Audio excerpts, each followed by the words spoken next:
Friends, आज हम BJT related problem solve करेंगे और देखेंगे कि कैसे हम उन प्रॉब्लम्स को इजीली सॉल्व कर सकें। बीजेटी रिलेटेड प्रॉब्लम्स आपके लिए नेट, गेट, जैम और बाकी वेरियस एग्जाम्स में हेल्प कर सकती हैं। इवन इंटरव्यूज के लिए जो रिटन टेस्ट होते हैं वहां पर भी बीजेटी से रिलेटेड प्रॉब्लम्स पूछी जाती हैं। पूछा जाता है कि इसका क्यू पॉइंट क्या है, current IB, IC, VC, different nodes पर क्या वोल्टेजेस हैं। ये सब स्टैंडर्ड क्वेश्चंस होते हैं जो पूछे जा सकते हैं। कभी कभी बीटा भी पूछ सकते हैं। इन जनरल बीटा दे दिया जाता है, अगर नहीं दिया जाता है तो बीटा पूछ भी सकते हैं। देखिए, पहला क्वेश्चन है जिसमें आपको दिया गया है कि एक बीजेटी है। एरो की डायरेक्शन से आप बता सकते हैं कि ये एनपीएन एक ट्रांजिस्टर है। यहाँ पर 500 के का रेजिस्टेंस लगा हुआ है, यहाँ पे 5 के का रेजिस्टेंस है। जो बायसिंग वोल्टेज वीसीसी है वो 20.7 वोल्ट दिया गया है। बेस टू एमिटर वोल्टेज आपको 0.7 वोल्ट दिया हुआ है। इसका जो बीटा है वो 100 है। यहाँ पर जो एमिटर के अक्रॉस जो रेजिस्टेंस लगा है वो 1 किलो ओम का है। आपसे पूछा गया है कि what will be the value of IB, base current क्या होगा। उसके अलावा कुछ आईसी पूछा गया है, वीसी पूछा गया है। देखिए, इस क्वेश्चन को सॉल्व करने के लिए हम सिंपली यहाँ इस बायसिंग वोल्टेज से स्टार्ट करेंगे और एक केवीएल अगर इस तरीके से लिख देंगे तो हम आसानी से वैल्यूज कैलकुलेट कर सकते हैं। तो देखिए, बायसिंग वोल्टेज आपकी 20.7 है तो आप लिखेंगे 20.7। इधर डायरेक्शन में करंट होगा हमारे पास आईबी, तो हम लिखेंगे -500 आईबी। उसके बाद देखिए, अब यहां से इस बेस से एमीटर की तरफ जब जाएंगे तो आपका -0.7 वोल्ट ड्रॉप हो जाएगा, तो -0.7। उसके बाद जब इधर जाएंगे तो इस डायरेक्शन में जो करंट है वो हमारा आईई है, तो हम लिखेंगे -IE = 0। अब इस इक्वेशन में हमारे पास आईबी है और आईसी है, आईई और आईबी दोनों हैं, तो हम इनको आपस में इंटरचेंज कर सकते हैं। कैसे करेंगे? देखिए, आईबी को हम लिख सकते हैं अल्फा टाइम्स आईसी। आईई को हम अल्फा टाइम्स आईसी लिख सकते हैं, क्योंकि अल्फा हमने कल डिफाइन किया था।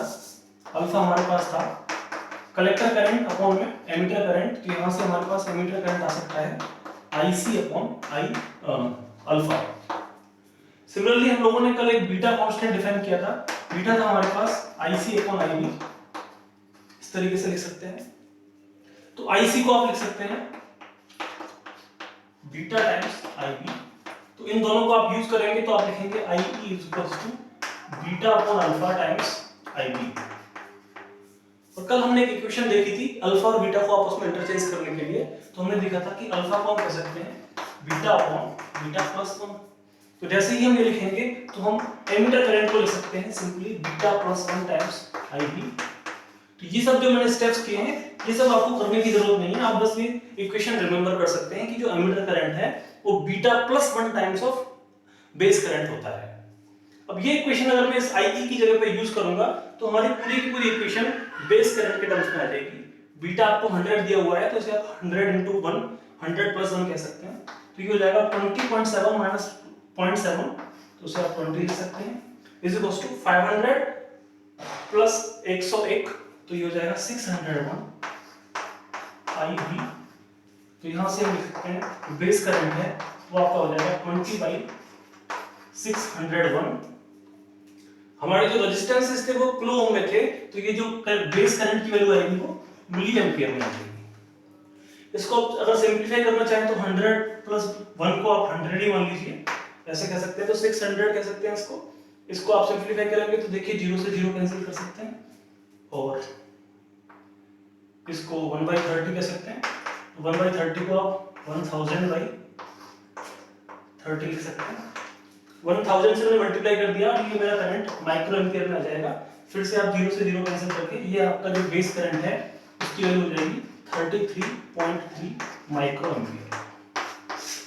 इस तरीके से आप आसानी से बेस करंट निकाल सकते हैं। फिर पूछा गया है कि कलेक्टर करंट क्या होगा, तो कलेक्टर करंट के लिए आप बेस करंट में सिंपली बीटा से मल्टीप्लाई कर देंगे, क्योंकि कलेक्टर करंट होता है बीटा टाइम्स आईबी।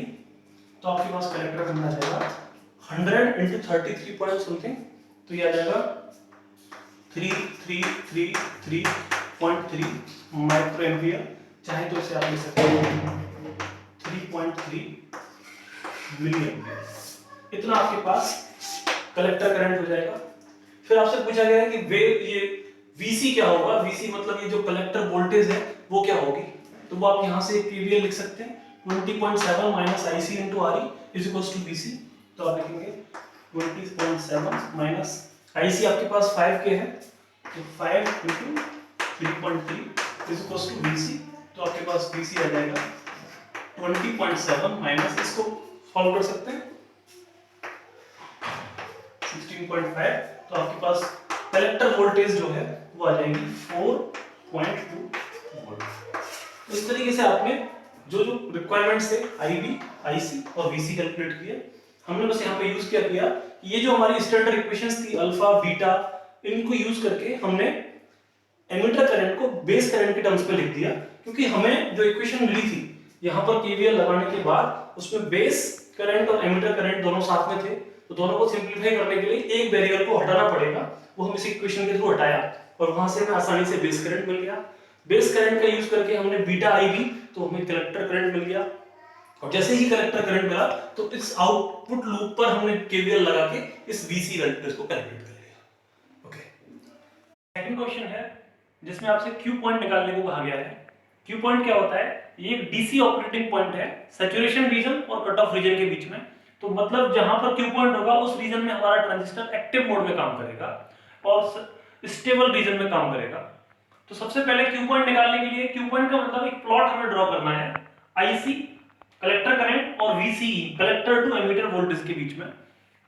तो ये एक लीनियर लाइन होगी, वो कैसे ड्रॉ करेंगे, जिसे हम लोड लाइन कहते हैं, वो भी हम देखेंगे। और इसमें एक बेस करंट होगा, जो बेस करंट की लाइन है वो इसको कहीं पर इंटरसेक्ट कर रही होगी, जहां पर ये लोड लाइन और ये बेस करंट की लाइन इंटरसेक्ट करती है, उसी पॉइंट को हम क्यू पॉइंट बोलते हैं। कैसे इसको कैलकुलेट किया जाता है, तो सबसे पहले तो हमें ये बेस करंट की लाइन कैलकुलेट करनी है, हमें बेस करंट कैलकुलेट करना होगा। ये हमें एक क्वेश्चन दिया गया है, इस क्वेश्चन में जो बेस वोल्टेज है वो 9.7 वोल्ट दिया हुआ है, बेस रेजिस्टेंस 300 किलो ओम है, यहाँ पर एक एनपीएन ट्रांजिस्टर है जिसका BBE base to emitter voltage 0.7 volt है, इसका बीटा 100 दिया गया है, VCC कलेक्टर की बायसिंग वोल्टेज 12 वोल्ट है, कलेक्टर रेजिस्टेंस 2 किलो ओम है। तो सबसे पहले जब हमें बेस करंट कैलकुलेट करना है तो हम इनपुट सर्किट के अंदर KVL लगा सकते हैं इस तरीके से। तो जब हम KVL लगाएंगे तो देखिए 9.7 ऊपर की तरफ जा रहे हैं, बेस करंट है तो हम लिखेंगे -300 IB, फिर नीचे जाएंगे 0.7 वोल्ट, तो -0.7 वोल्ट इक्वल्स टू 0। इसको सिंपलीफाई करेंगे तो हमें बेस करंट मिल जाएगा जो कि होगा 30 माइक्रो एम्पियर। तो हमारा पहला क्राइटेरिया खत्म हो गया, 30 माइक्रो एम्पियर का हमारा बेस करंट है। अब हमें लोड लाइन कैलकुलेट करनी है कलेक्टर करंट और VCE के बीच में। VCE देख सकते हैं आप, एमीटर हमारा ग्राउंड पे है तो हम एमीटर वोल्टेज को डायरेक्टली 0 बोल सकते हैं, इसका मतलब VCE का मतलब सिंपल VC ही है। अब अगर हम आउटपुट में भी एक KVL लगाते हैं तो हम आसानी से वो लोड लाइन कैलकुलेट कर सकते हैं। तो देखिए कैलकुलेट कैसे करेंगे, आउटपुट में KVL लगाएंगे तो आप लिखेंगे 12 माइनस IC इंटू RC, तो -2 IC is equals to VCE, या फिर VC एक ही बात है। तो 12 minus 2 IC is equals to VCE। ये जो जंक्शन पॉइंट्स हैं इनको आप कैलकुलेट कर सकते हो। यहां पर देखिए ये जो VCE लाइन है, यहाँ पे हमारा IC करंट 0 होगा, तो अगर इस इक्वेशन में मैं IC की वैल्यू 0 कर दूं तो मैं VCE को कह सकता हूं कि वो 12 वोल्ट आ जाएगा। तो ये मेरा पहला पॉइंट मिल गया। दूसरा पॉइंट देखिए यहां पर है, यहां पर मेरा VCE 0 होगा, तो इस इक्वेशन में मैं अगर VCE को 0 करूंगा तो IC की वैल्यू आप कैलकुलेट कर सकते हैं 6 मिली एम्पियर आ जाएगी। तो ये मेरा दूसरा पॉइंट है जहां पर VCE 0 है और करंट IC होगा 6 मिली एम्पियर। ये पहला पॉइंट है जहां पर मेरा कलेक्टर करंट 0 है, लेकिन जो कलेक्टर टू एमीटर वोल्टेज है वो 12 वोल्ट होगी। अब अगर आप ये जंक्शन पॉइंट निकालना चाहते हो तो आप इस इक्वेशन में IC की वो वैल्यू निकालना चाहोगे या फिर VCE की वो वैल्यू निकालना चाहोगे, वो बेस करंट 30 माइक्रो एम्पियर के करस्पॉन्डिंग हो। तो आपको बेस करंट पता है 30 माइक्रो एम्पियर, तो आपकी इक्वेशन होती है IC equals to beta IB, gain equation के थ्रू बीटा आपको 100 दिया हुआ है, तो आप IC कैलकुलेट कर सकते हैं। IC आपके पास आएगा 3 मिली एम्पियर। इसका मतलब इस जंक्शन पॉइंट पर IC की वैल्यू 3 मिली एम्पियर होगी, और इस इक्वेशन में लोड इक्वेशन जैसे आप बोल सकते हैं, इसमें अगर आप IC को 3 मिली एम्पियर पुट कर दोगे तो आपको VCE मिल जाएगा 6 वोल्ट। इसका मतलब इस Q पॉइंट पर हमारा जो VCE है वो 6 वोल्ट है और IC जो है वो 3 मिली एम्पियर है, तो ये हमारा Q पॉइंट आ गया। तो इस तरीके से हमें Q पॉइंट कैलकुलेट करना होता है। ये दूसरा क्वेश्चन है Q पॉइंट निकालने का ही। यहाँ पर आपको base current base resistance 10 kilo ohm दिया हुआ है और ये एक रेजिस्टेंस है जो बेस और कलेक्टर के पॉइंट्स को जोड़ता है। ये कलेक्टर है, तो ये 1 किलो ओम का यहाँ पर रेजिस्टेंस दिया हुआ है। बायसिंग वोल्टेज आपकी 15 वोल्ट है, बीटा आपको 50 दिया हुआ है। बेस टू एमिटर वोल्टेज आपकी 0.7 है। फिर से आपको क्यू पॉइंट कैलकुलेट करना है। तो क्यू पॉइंट जैसा कि मैंने आपको बताया, सबसे पहले आपको बेस करंट कैलकुलेट करना होता है, उसके बाद आपको एक लोड लाइन लिखनी होती है जो कलेक्टर करंट और वीसीई को कंबाइन करे, और उस इक्वेशन के अंदर आपको आईबी की वैल्यू जो आपने कैलकुलेट की है वो पुट करना होता है, और वहां से फिर आपको इस आईबी की वैल्यू के कॉरस्पॉन्डिंग आईसी और वीसीई कैलकुलेट करना है। इतना कुछ काम करना है आपको। तो सबसे पहले बेस करंट निकालने के लिए हम एक केवीएल लिख सकते हैं। केवीएल लिखेंगे कैसे? देखिए, इस ब्रांच में जो करंट है वो हमारा आईसी होगा, और इस ब्रांच में जो करंट है वो हमारा आईबी होगा, क्योंकि कलेक्टर के अंदर करंट आईसी जाता है, बेस के अंदर करंट आईबी जाता है। लेकिन अगर हम यहां पर करंट देखेंगे इस 1 किलो ओम के अंदर, तो वो आईबी और आईसी का समेशन होगा, क्योंकि केसीएल जिसे हम कहते हैं किरचॉफ्स करंट लॉ, उसके हिसाब से इस नोड के अंदर इन दोनों करंट्स का सम होगा। तो ये जो करंट है मेरा वो आईसी प्लस आईबी है, और जिसे आप चाहें तो आईई भी कह सकते हैं। तो ये मेरा एमिटर करंट है। तो आप यहां से ऐसे लिखते हुए लाएंगे इस इक्वेशन को, तो लिखेंगे 15 जो कि आपकी बायसिंग वोल्टेज थी, माइनस 1 आईई या फिर आईई कह सकते हैं। फिर हम इधर आएंगे तो ये बेस करंट इसमें जाएगा, तो हम लिख सकते हैं 10 आईबी। फिर हम नीचे जा रहे हैं तो हम लिखेंगे माइनस 0.7 इक्वल्स टू 0। ये हमारी कलेक्टर जो बेस की या फिर इनपुट की जो केवीएल इक्वेशन है वो हमने लिख दी।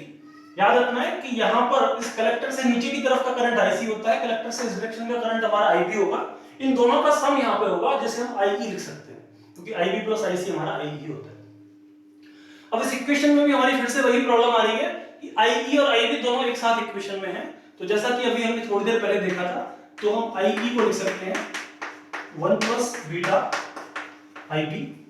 बीटा हमारा 50 है तो इसे हम 51 कह सकते हैं। 51 और ये 100 और ये 10, तो इसे हम 61 कह सकते हैं। तो हम लिखेंगे 61 IB is equals to 15 minus 0.7, तो इसे हम कहेंगे 14.3। तो हमारे पास IB की इक्वेशन आ जाएगी 14.3 अपॉन 61 मिली एम्पियर। IB हमें मिल गया। अब हमें एक VCE के टर्म्स में एक इक्वेशन लिखनी है। अब देखिए, हमारा जो एमिटर वोल्टेज है VE जिसे आप कह सकते हैं, वो 0 है क्योंकि ये ग्राउंडेड है। तो जो VC वोल्टेज होगा उसी को हम VCE भी कह सकते हैं। तो हम यहाँ पे एक इक्वेशन लिख सकते हैं 15 minus VCE, 15 minus VCE minus आपका ये जो IE है minus IE is equal to 0। अब इस IE को आपको किसी भी तरीके से कलेक्टर करंट के टर्म में लिखना होगा, और ये आपको इक्वेशन पता है कि जो IC अपॉन IE है वो हमारा अल्फा होता है। तो इसका मतलब IE हमारा IC अपॉन अल्फा हो जाएगा, और अल्फा को हम बीटा के टर्म्स में लिख सकते हैं, बीटा अपॉन बीटा प्लस 1। तो एक्चुअल में हम लिख सकते हैं IE is equal to beta plus 1 upon beta times IC।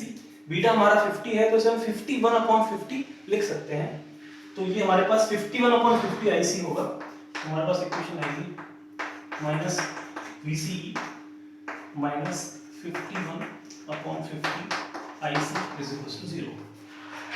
जब हम ये जंक्शन पॉइंट्स निकालना चाहेंगे तो देखिए, इस पॉइंट को निकालने के लिए, पॉइंट 1 को निकालने के लिए हमें VCE निकालना है और IC को 0 करना होगा। तो अगर हम IC 0 कर दें तो हमारा VCE 15 आ जाएगा 8.1।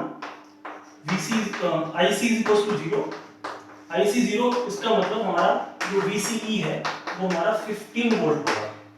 तो ये पॉइंट हमारा 15 वोल्ट को इंडिकेट करेगा। जब हम पॉइंट 2 निकालने की कोशिश करेंगे तो यहाँ पे हमारा VCE 0 होगा। तो इस इक्वेशन में अगर मैं VCE को 0 कर दूं तो हम IC कैलकुलेट कर सकते हैं। तो हमारा IC आ जाएगा 15 मल्टीप्लाई 50 डिवाइडेड बाई 51, जिसे आप अप्रॉक्सीमेटली 15 मिली एम्पियर ही कह सकते हैं। ये 50 बाई 51 अप्रॉक्सीमेटली आप 1 कर सकते हैं। तो ये हमारा हो गया 15 मिली एम्पियर। तो हमारे 3 काम हो चुके हैं। हमने ये पॉइंट निकाल लिया 15 वोल्ट VCE, ये पॉइंट निकाल लिया, लोड लाइन हमने निकाल दी, बेस करंट हम निकाल चुके हैं। बेस करंट हमारे पास आएगा 40.3 बाई 61। अब हमारे पास रह गया है कि ये Q पॉइंट की वैल्यूज क्या होंगी। Q पॉइंट की वैल्यूज निकालने के लिए मैंने आपको बताया था कि जो आपकी लोड लाइन इक्वेशन है, ये जो इक्वेशन है इस इक्वेशन में अगर आप आईसी की वैल्यू पुट कर दो, आईसी कैसे कैलकुलेट करेंगे, आईसी के लिए आप कर सकते हैं आईसी इक्वल्स टू होता है बीटा टाइम्स आईबी। बीटा आपके पास है कितना है, बीटा 50 है, और आईबी है आपके पास 14.3/61, तो आप लिख सकते हैं 50 मल्टीप्लाई 14.3/61, इतना मिली एम्पियर आपका आईसी आ जाएगा। तो इस पॉइंट पर जो आईसी की वैल्यू है, आईसी नॉट आईसी क्यू कह सकते हैं आप इसको, तो ये आईसी क्यू हो जाएगा आपके पास, value of collector current at Q point. और जब ये वैल्यू आप यहां पे पुट कर देंगे तो आपको VCQ मिल जाएगा। VCEQ मतलब value of collector to emitter voltage at Q point. तो ये सारी वैल्यूज निकल जाएंगी, तो आपका finally Q point find out हो जाएगा। तो फ्रेंड्स, आज के लिए हमने बीजेटी के कुछ प्रॉब्लम्स डिस्कस किए, जिनको हमने आसानी से देखा कि किस तरीके से हम बीजेटी के प्रॉब्लम्स में क्यू पॉइंट निकाल सकते हैं, बेस करंट निकाल सकते हैं, कलेक्टर करंट या फिर VCE डिफरेंट वोल्टेजेस निकाल सकते हैं। यहां पर आपको सिंपली गेन फॉर्मूला को यूज करना है बीटा के टर्म्स में या अल्फा के टर्म्स में, और आपको यूज करना है KVL किरचॉफ्स वोल्टेज लॉ, और जिसका यूज करके आप आसानी से सारी वैल्यूज फाइंड आउट कर सकते हैं। फ्रेंड्स, ऐसे ही क्वेश्चंस हम और आगे डिस्कस करेंगे। आप हमारे चैनल को लाइक कीजिए, सब्सक्राइब कीजिए और इस वीडियो को शेयर कीजिए। Thank you.